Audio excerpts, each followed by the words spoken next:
In 1940, France did not expect to lose.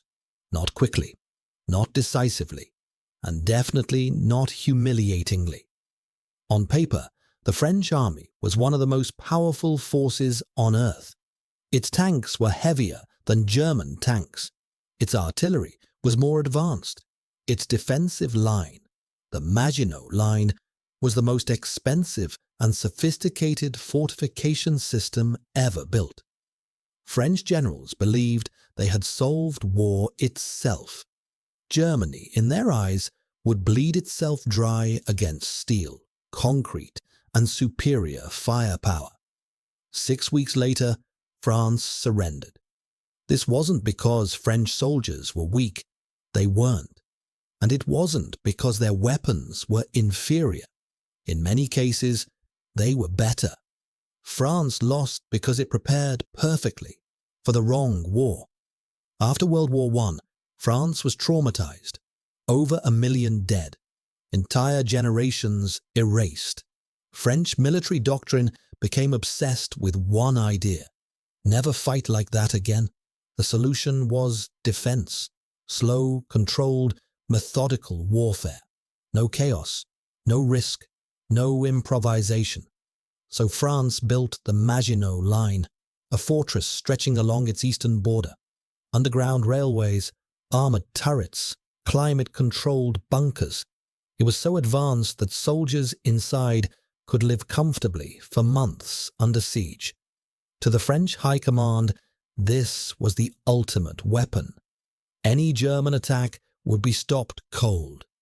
And behind that wall, France waited. What the French didn't prepare for was speed. German tanks in 1940 were not better than French tanks. In fact, many were worse. Lighter armor, smaller guns, inferior in direct combat. But the Germans didn't intend to fight tank-to-tank battles the way France expected. Instead, Germany changed the rules. While French tanks were spread out in small units assigned to support infantry, German tanks were massed into fast, independent formations. They were linked by radios, something many French tanks didn't even have. German commanders could react instantly. French commanders relied on messengers, paperwork, and orders that took hours to arrive. France had better machines. Germany had better systems. When the invasion began, French generals expected the main German assault to come through Belgium, just like World War I. So they sent their best units north to meet it, and Germany encouraged this belief. Then came the real attack. German armored divisions punched through the Ardennes forest, terrain the French considered impassable for tanks. French intelligence dismissed the possibility. Roads were too narrow, forests too dense. It would take weeks. The Germans crossed it in days.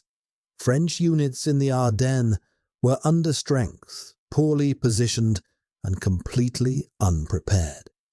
German tanks didn't stop to fight strong points. They bypassed them. They didn't wait for infantry. They didn't pause to reorganize. They kept moving. This was Blitzkrieg, not a technology, but a mindset. French artillery units waited for orders that never came. Tank crews sat in superior machines, isolated, blind, and unable to coordinate. Entire French divisions were technically intact, yet strategically irrelevant. By the time High Command realized what was happening, German forces were already behind them. The Maginot Line, the pride of France, was never truly attacked. It was simply ignored. German forces reached the English Channel, cutting off hundreds of thousands of Allied troops. French commanders still believed they could stabilize the front. On maps, everything looked manageable.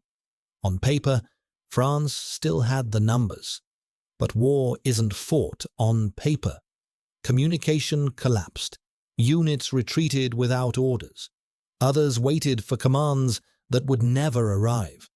Officers were trained to follow doctrine, not adapt. Initiative was discouraged. Deviating from the plan was seen as dangerous. Meanwhile, German junior officers were encouraged to act independently. If they saw an opening, they took it, even without permission. France had prepared an army to execute orders perfectly. Germany built an army that could think under pressure. Within weeks, Paris was declared an open city. The French government fled.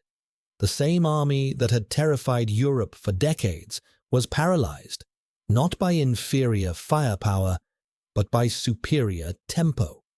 France did not lose because its weapons failed. It lost because its thinking did.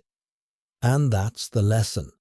The most advanced equipment in the world cannot save you if your strategy is rigid, your command structure is slow, and your doctrine is built around the past instead of the future.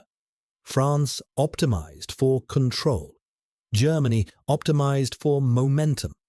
History doesn't reward perfection. It rewards adaptation. But the collapse didn't just happen on the battlefield.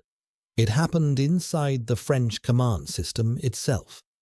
French generals were some of the most experienced officers in Europe. Many were veterans of World War I, men who had survived Verdun and the Somme. But that experience became a liability. They believed the next war would look like the last one. Long fronts, static lines, slow advances measured in kilometers per month.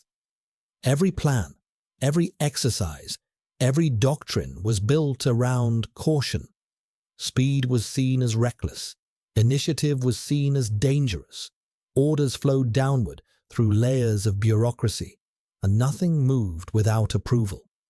A tank commander who acted on his own could be punished.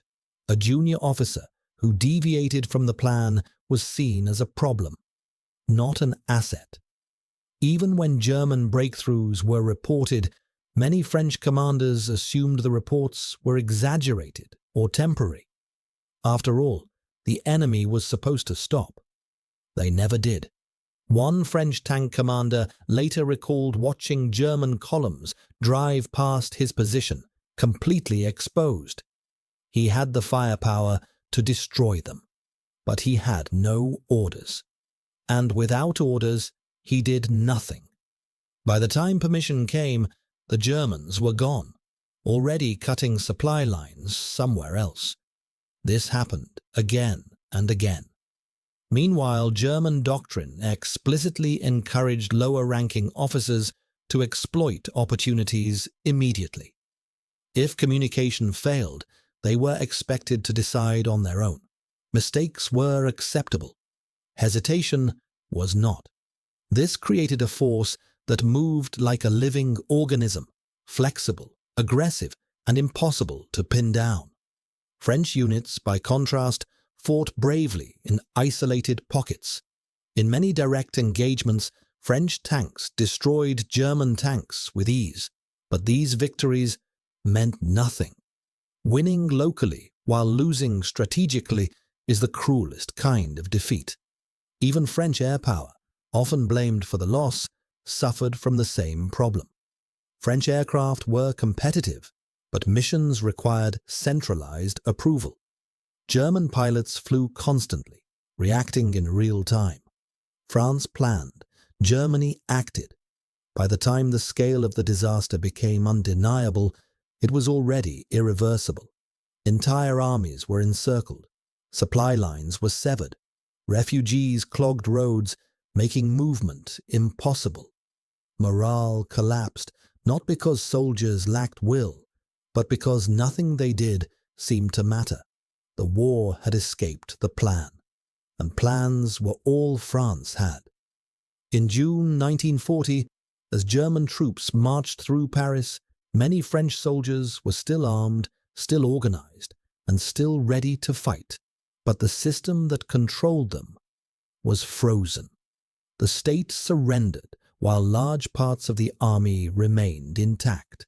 That is what makes this defeat so haunting. France wasn't beaten into submission. It was outpaced. The lesson echoes far beyond 1940. Superior tools do not guarantee success. The best weapons, the strongest armor, the most advanced defenses, none of them matter if they are locked inside a mindset that cannot adapt.